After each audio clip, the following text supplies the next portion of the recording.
No programa de hoje, vamos falar sobre a relação entre alimentação e hipertensão. E para conversar sobre esse assunto, eu convidei a nutricionista Daniele Fares.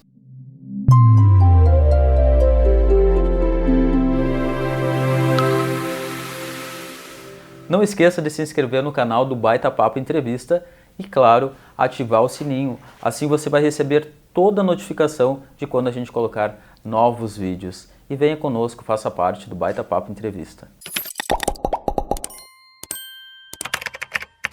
O Baita Papo Entrevista tem o patrocínio de Mais Presentes, onde você encontra o seu presente e também objetos de decoração. Espaço Laser, que é a maior rede de depilação do mundo.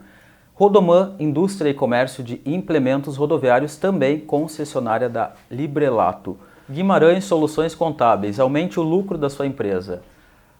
Proequilíbrio, mais que uma academia, um estilo de vida saudável. Benditos Pet, o lugar ideal para o seu pet brincar e se hospedar. Dani, por que os alimentos são tão importantes na prevenção de doenças? Porque os alimentos, né, Dario, eles têm compostos ali que são importantes para o nosso organismo. Tem vitaminas, tem minerais, tem fitoquímicos, que são compostos que tem em alguns alimentos que ajudam a prevenir ou tratar algumas doenças, né? E assim como tem esses que são ótimos, né, para prevenir doenças, tem aqueles que fazem também com que a doença fique mais fácil de ser desenvolvida, né, pelo seu consumo.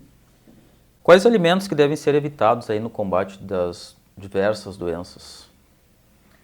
Bom, no geral, né, a gente deve evitar tudo que é muito ultraprocessado, né? O que são os alimentos ultraprocessados? São tudo que é de pacotinho, né, industrializado. Então, assim, farinhas em excesso, açúcar, né? Produtos que têm uma grande quantidade de gordura trans, né, como margarina, biscoito, né, bolachas recheadas, excesso de sódio, né, ou aqueles temperos prontos, assim, que a gente encontra, que vem um monte de química, carnes gordas, né, embutidos, defumado, esses alimentos que estão mais relacionados, né, com o aparecimento de alguns tipos de doenças crônicas. Em relação aos rótulos, quando a gente vai comprar aquele primeiro ingrediente que aparece ali, ele é o que mais tem dentro do alimento? Ou o alimento é mais... Exatamente, né? A lista de ingredientes que está presente no rótulo, ela vem pela ordem da quantidade que está em maior quantidade ali no produto, né? Então, por exemplo, se tu compra ali um chocolate e aí diz açúcar, quer dizer que a quantidade maior o ingrediente, né, que está em maior quantidade naquele alimento é o açúcar e assim por diante, né? E nos casos dos sucos que são de caixa também tem essa importância a gente olhar o rótulo? Sim, tudo. Na verdade, tudo a gente tem que olhar o rótulo, né, Dario, assim, ó, para ver os ingredientes, para ver a composição. E até assim no caso de pessoas que têm alguma restrição, né, de algum nutriente, por exemplo, um diabético, né? Quando a gente fala em diabetes, a gente pensa muito em açúcar, mas tem alguns carboidratos também que podem desregular também os níveis de glicemia. Então é importante, né, ler ali cada ingrediente para poder saber se aquele produto é ou não adequado para aquela situação, né? Por que os alimentos, os industrializados, são tão nocivos para a nossa saúde? Seja na saúde do bebê, da criança, né, e do adulto? Porque assim, ó, primeiro, né, Dario, que assim, ó, eles não são alimentos que têm uma quantidade de fibras, né, na composição. Geralmente, quanto mais químico, mais industrializado, menos nutrientes fundamentais para a saúde vai ter. Então, assim, geralmente eles não têm uma quantidade ideal de fibras, eles não têm uma quantidade ideal ali de vitaminas, de minerais que a pessoa precisa, né? Não tem esses compostos fitoquímicos ali que eu te falei que existem geralmente em algumas plantas, né? Em algumas frutas, em alguns vegetais. E além deles não terem esses componentes que são essenciais para a saúde, eles têm muita porcaria, né? Então, assim, tem excesso de sódio, tem excesso de açúcar, tem corante, tem conservante, às vezes tem adoçantes ali que fazem também bem mal à saúde, que já tem vários estudos documentando, né, isso. Por isso que eles são tão prejudiciais, né?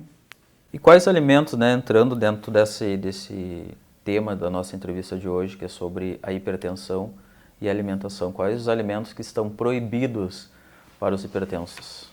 Bom, na verdade, né, o que a diretriz, a última diretriz de hipertensão, né, relata que assim, ó, na questão da hipertensão em relação à alimentação, né, Dario, a gente tem que ter um cuidado com a questão do sódio, né, que é um componente ali presente no sal. Então, assim, ó, a gente deveria consumir em torno de 5 gramas de sal por dia, por pessoa. O que seria 5 gramas, assim, né, para melhor entender, assim, a quantidade? Uma tampinha, assim, de caneta Bic cheia seria 5 gramas. E os brasileiros tendem a consumir 12 gramas. Então, tu imagina, né? É uma quantidade muito exagerada. Não é que o sal seja o vilão, o problema é a quantidade que é usada, né? E nessas 5 gramas de sal, geralmente tem 2,5 gramas de sódio, né? A metade é de sódio. O sal já vem acompanhado do sódio. Isso, exato, que é um composto, né? Então, o hipertenso, ele tem que cuidar o excesso de sódio, né? E aí, quando eu falo sódio, não é só o sal ali adicionado na comida, né, Dario? É, por exemplo, esses molhos que a gente compra, né? Ketchup, molho shoyu, mostarda, esses temperos prontos ali, isso tem uma adição muito grande de sódio. Salgadinho de pacote, né? No geral tem muito sódio adicionado. Eles também precisam cuidar a questão dos pickles, né, esses produtos em conserva, né, porque tem bastante sal ali, os embutidos, né, como salsicha, linguiça, salame, né, que tem uma grande quantidade de sódio também, carnes defumadas, né, e não só a questão do sódio, né, Dario, mas assim, ó, gorduras em excesso também faz mal para a parte cardiovascular, né, então assim, a pessoa que consome pele de frango, né, carne muito gorda, então isso também o hipertenso precisa cuidar. O excesso de bebida alcoólica também, o álcool também pode desregular essa questão ali da pressão arterial. E aí tem outros fatores também, né, no estilo de vida que também vai influenciar. Por exemplo, o exercício físico ajuda a controlar muito os níveis de pressão arterial, né, então a pessoa também tem que ter todos esses cuidados, né, para o controle da doença.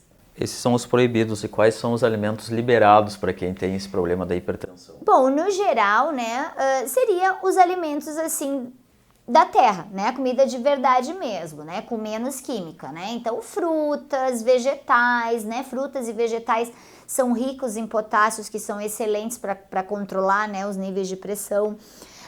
Pode consumir uma carne magra sem problemas, né? Pode consumir carboidratos, arroz, batata, mandioca, né? Leguminosas, o grupo dos feijões, né? Castanha. Não tem muita restrição nesse sentido, né? Só precisa realmente controlar esses produtos ultraprocessados que têm grande quantidade, né? De gordura, de sódio, que pode desregular a questão da pressão, né?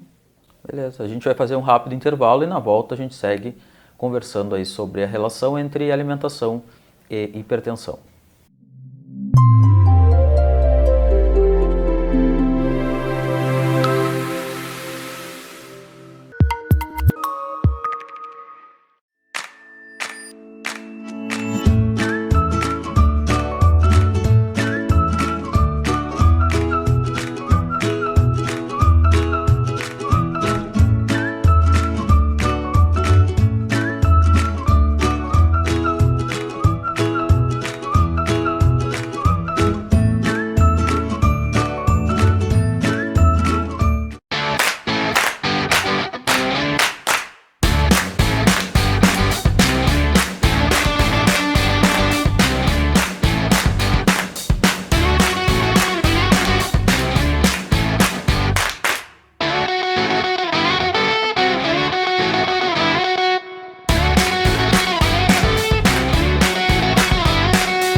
No Baita Papo Entrevista de hoje, estou conversando com a nutricionista Daniele Fares e a gente aborda a questão da alimentação e hipertensão.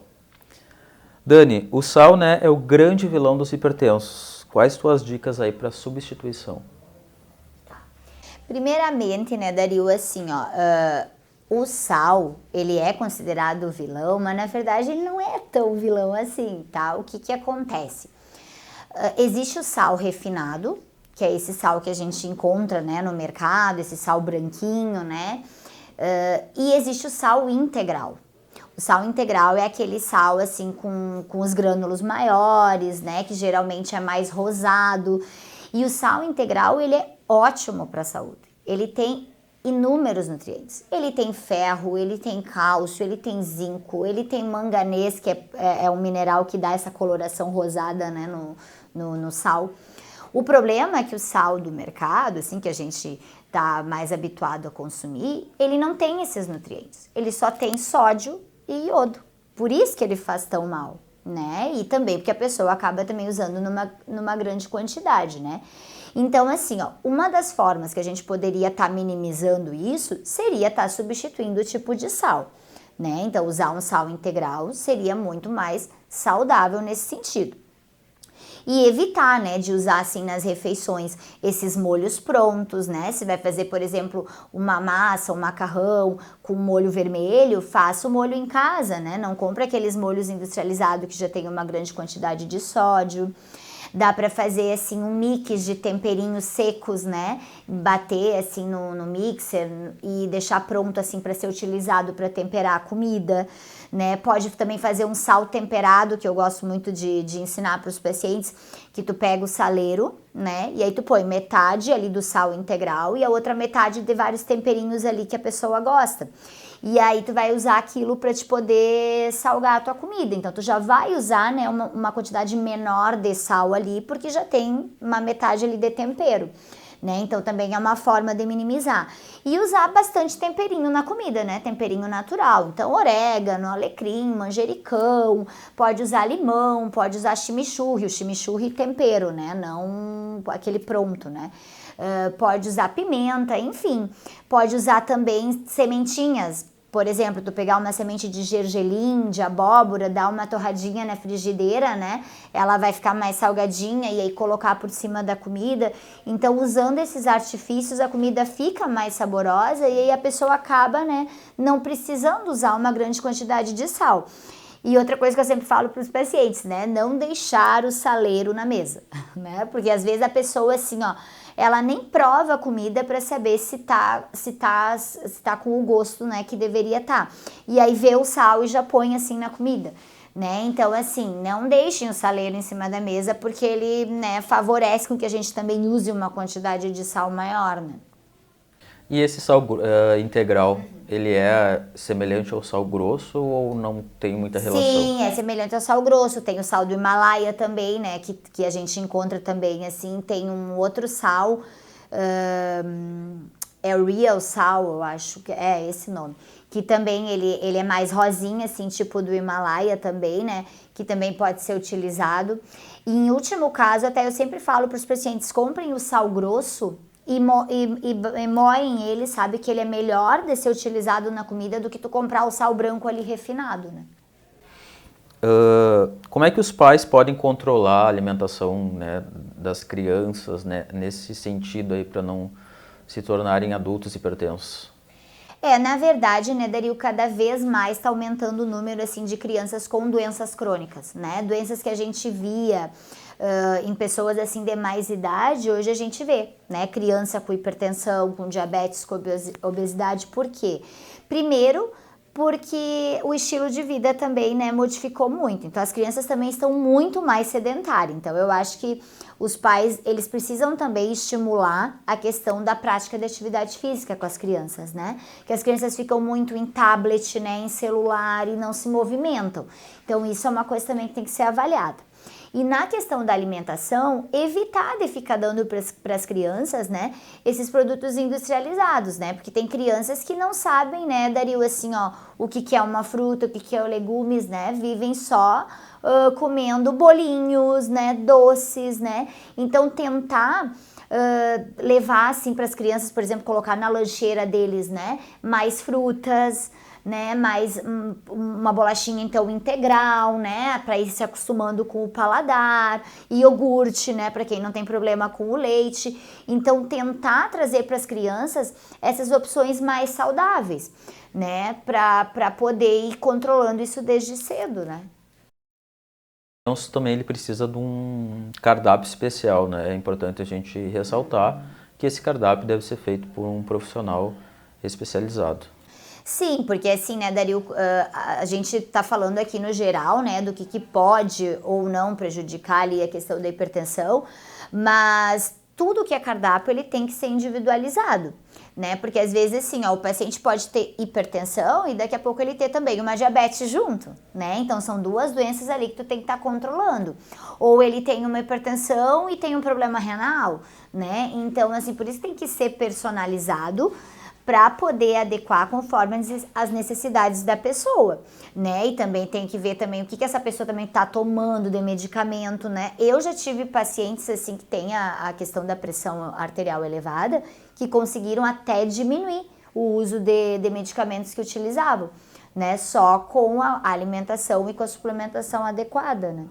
Para a gente finalizar o Baita Papo Entrevista de hoje sobre a questão da alimentação e hipertensão, eu deixo o canal aberto para que tu dê dicas aí para quem está nos acompanhando de como manter uma vida mais equilibrada sem os alimentos que venham a prejudicar quem tem esse problema de hipertensão.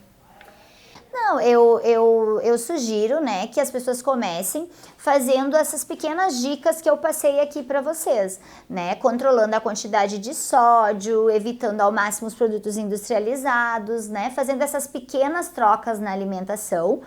E que, claro, né, caso precise, né, de uma orientação mais personalizada, né, na montagem ali da dieta que ele deve utilizar, que ele procure, né, um profissional habilitado, que geralmente é o nutricionista, né, que faz a prescrição da dieta, sempre, claro, em contato com o médico, né, por causa do uso de medicamentos, para poder adequar melhor a sua alimentação, né, para poder ter um controle melhor da doença, né, porque a hipertensão ela é uma doença super controlada, né? A gente consegue controlar com essas mudanças ali no estilo de vida, né? A doença fica bem controlada, né?